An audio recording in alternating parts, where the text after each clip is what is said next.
again. That's right. Also another time for another episode of the Bible in an atheist point of view. I am reading the Bible from cover to cover, one chapter at a time and one chapter per video, because I laugh my ass off every time I do. Simple enough. Good enough reason. Read it right there. That and know what's in it. Anyways, bumper music, please.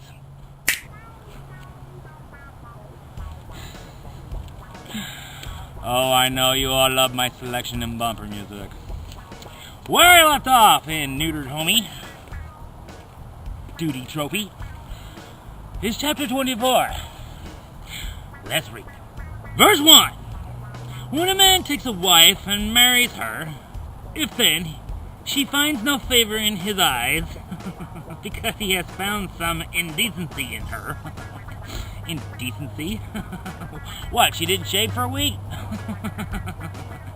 And he writes her a certificate of divorce. Was this on a big old stone tablet too? Really is the Flintstones, isn't it? And puts it in her hand and sends her out of his house, and she departs out of the house. Puts it in her hand. Now go, bitch. Verse 2. And if she goes and becomes another man's wife, and the latter man hates her and writes her a certificate of divorce and puts it in her hand and sends her out of his house. We've already covered this, but let's repeat it anyways, right? Or if the latter man dies, who took her to be his wife, then the former husband who sent her away may not take her again to be his wife after she has been defiled. Defiled. You've been defiled, bitch. For that is an abomination before the Lord. Abomination, you defiled whore! And you shall not bring sin upon the land that the Lord your God is giving you for an inheritance. Verse 5. When a man is newly married, he shall not go out with the army or be liable for any other public duty. Public duty? Like what, garbage collector? Did they have a mayor back then? He shall be free at home 1 year to be happy with his wife whom he has taken. For 1 year.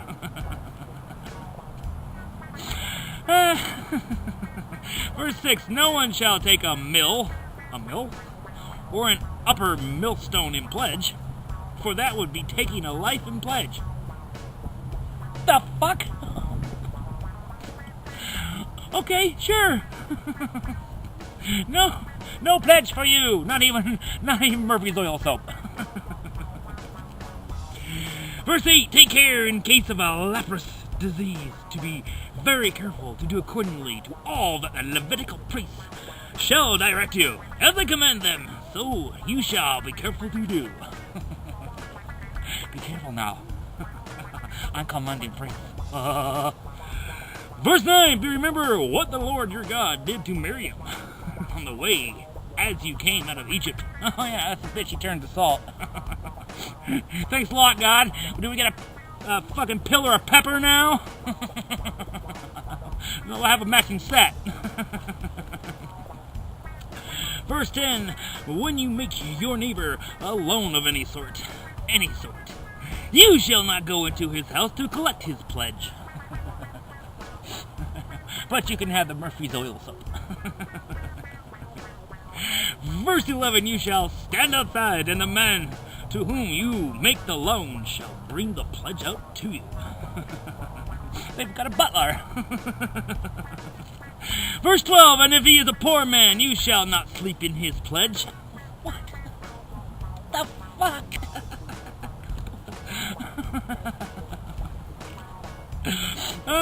Verse 13. You shall restore him the pledge as the sun sets, that he may sleep in his cloak and bless you. Cloak. And it shall be righteous for you before the Lord your God.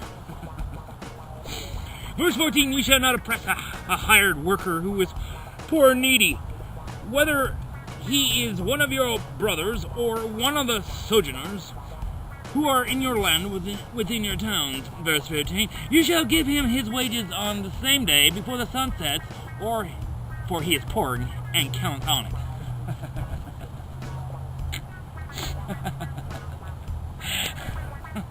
Thank you for stating that he's poor. He counts on it. He needs his crack. Lest he cry again, you to the Lord, and you be guilty of sin. Verse 16, fathers shall not be put to death because of their children, nor shall children be put to death because of their fathers. What? I can't read that. Fathers shall not be put to death because of their children, nor shall children be put to death because of their fathers. Huh? Each one shall... So if you have kids, you're not going to get killed? That doesn't make any sense. Each one shall be put to death for his own sin. Oh, okay. Yeah, they'll still die, of course. There's no getting out of the dying part. Verse 17, you shall not pervert the justice. You already did when you had us cut off the tip of our necks.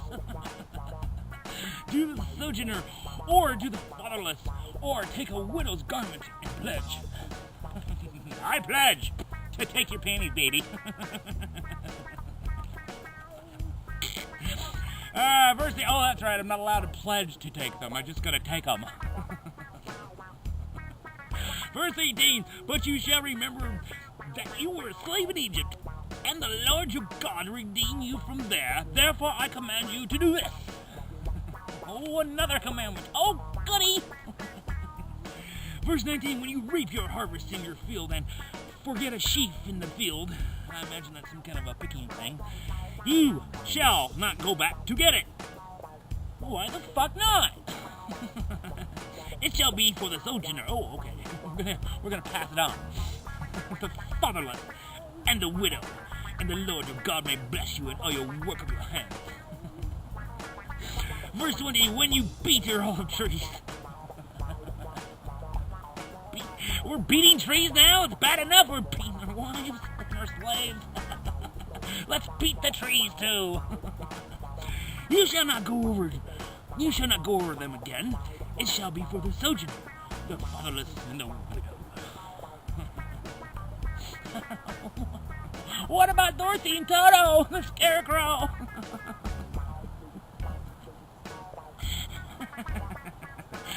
Verse 21, when you gather the grapes of your vineyard, you shall not strip it afterwards. It shall be for the sojourner, the fatherless, and the widow. Partridge in a pear tree.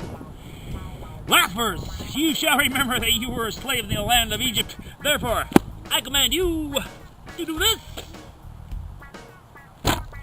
All these fucking commands. God, who could ever keep up? Anyways, once again, this is Shua, and this has been the Bible and an atheist point of view.